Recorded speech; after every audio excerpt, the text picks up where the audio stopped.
Drage gledalke in gledalci, lepo pozdravljeni v novi kroniki tedna. Planica je včeraj gostila Red Bull 400, najtežjo od Red Bull 400 preizkušenj, ki se je ne drži zastonj tudi sloves najtežje tekaške dirke na 400 metrov nasploh. Več kot 1000 borcev se je spopadlo s termino, prihajajo pa kar iz 24 držav. Teklo se je v kategorijah posamezno, moški in ženske, štafetah 4x100 metrov in gasilskih štafetah 8x50 metrov. Ob tem imajo gasilci še posebno nalogo. Teči morajo v polni gasilski opravi.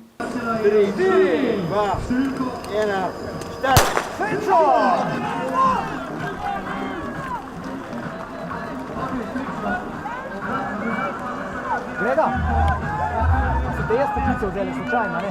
Nesreči, ne?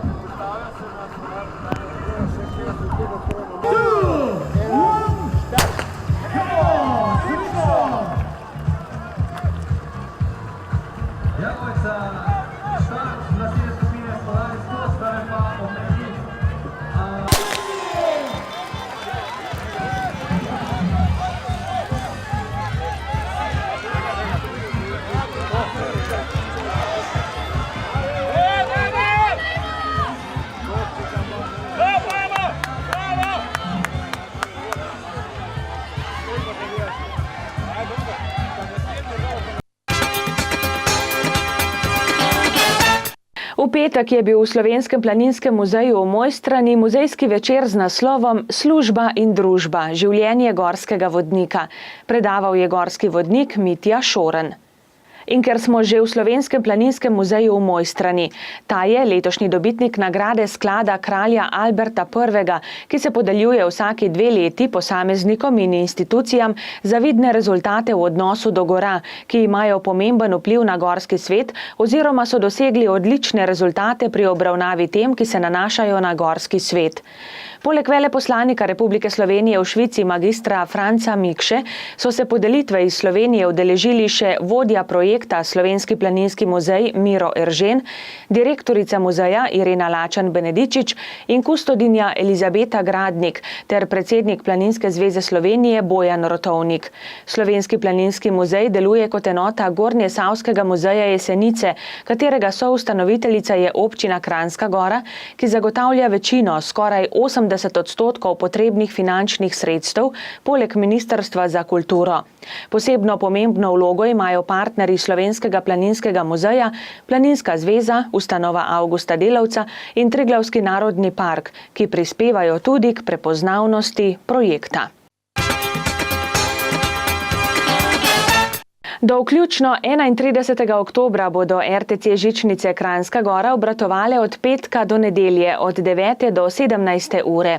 Obratujejo panoramski prevozi sedežnico Vitrancena, poletno sankališče, kolesarski park, poletna tuba, orientacijska dogodivščina pod Vitrancem, tematski park pod Vitrancem in Bedančev dom na zgornji postaji Vitranca 1. V podjetju RTC žičnice Kranjska Gora nadaljujemo s poletno-jesenskimi aktivnostmi. Tako da smo se odločili, da bomo obratovali tudi v mesecu oktobru in sicer od 9. do 16. ure. Obratujejo od petka do nedelje naše aktivnosti kolesarski park, otroški kolesarski park, poletna tuba in pa poletno sankališče. Seveda pa toplo priporočamo tudi obisk našega Bedančevega doma in nekoliko daljšo turo potem do Mojčinega doma in pa tudi obisk Ciprnika. Nazaj se lahko podate tudi v Planico. Poti so lepo urejene in seveda vas vabimo, da preživite nekaj jesenskih aktivnosti čim več v naravi. Upamo, da nam bo vreme naklonjeno. V podjetju smo se pa odločili, da podaljšamo tudi termin obratovanja v času krompirjevih počitnic, ki v letošnjem letu padejo na termine od 31. oktobra do 6. novembra. Takrat pa bomo obratovali vsak dan in sicer od 9. do 15. ure, tako da vabimo vse otroke in seveda tudi njihove starše, da pridejo tudi v jesenskem terminu in se oglasijo na naših aktivnostih. V samem podjetju intenzivno izvajamo tudi promocijske aktivnosti glede trženja zimske turistične sezone v sodelovanju z Turizmom Kranjska Gora in pa seveda tudi ostalim turističnim gospodarstvom. Tako da smo se ravnokar vrnili iz Zagreba, kjer smo promovirali zimsko turistično destinacijo Kranjska Gora.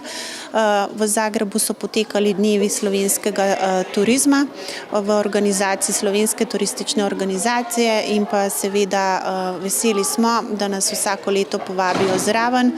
Zanimanje za smučanje v Kranjski Gori je v Zagrebu veliko in seveda upamo na dober obisk tudi s strani hrvaških gostov v času njihovih počitnic in pa seveda tudi ob koncih tedna.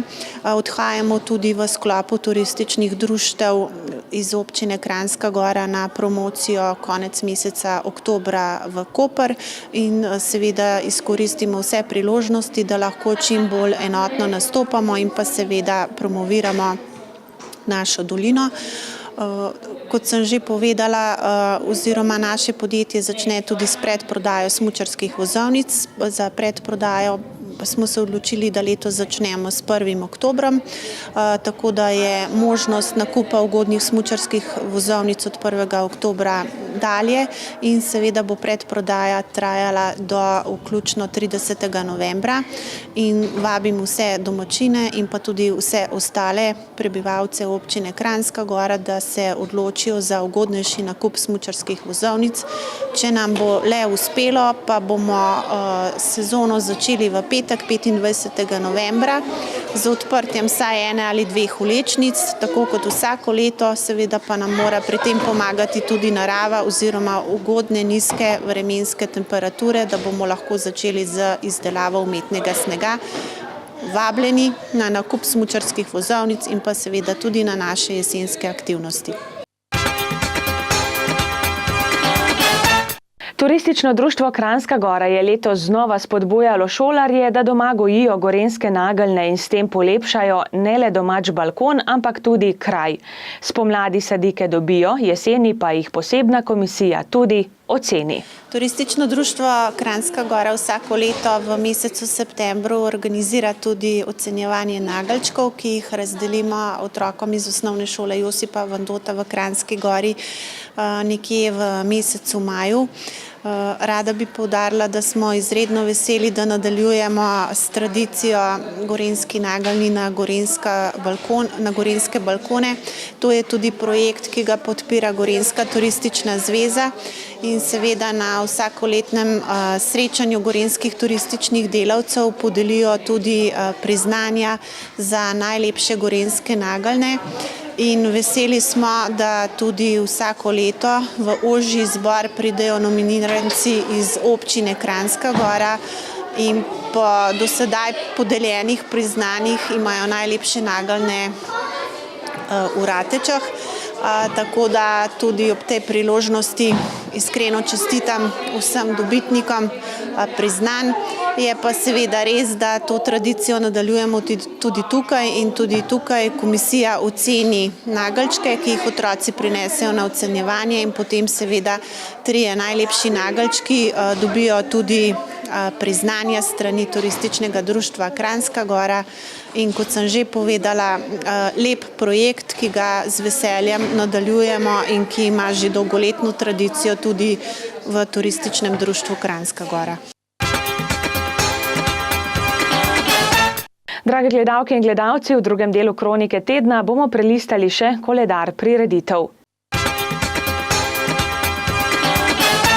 Kino se vrača v Kranjsko Goro. V Ljudskem domu bodo v četrtek na ogled ob 16. Ovce in volkovi, ob 18. Dojenček Bridget Jones, ob 21. pa še Ben Hur. Odprtje gostujoče razstave 50 let meddruštvenega odbora planinskih društev Ljubljane bo v petek ob 18. v Slovenskem planinskem muzeju v Mojstrani. V Podkorenu v nedeljo pripravljajo korenški smen. V četrtek ob 17. bo 4. izredna seja občine Bohinj. Na dnevnem redu je zakonitost prenosa lastniškega deleža občine Bohinj na nepremičnini lokal na Veglju na župana občine Bohinj Franca Kramarja s soprogo. Sejo bomo prenašali na naši televiziji. Drage gledalke in gledalci, toliko za danes v Kroniki tedna. Imejte se kar se da lepo, želim vam prijetne dni, ki so pred nami. Vidimo se znova prihodnjo nedeljo. Nasvidenje.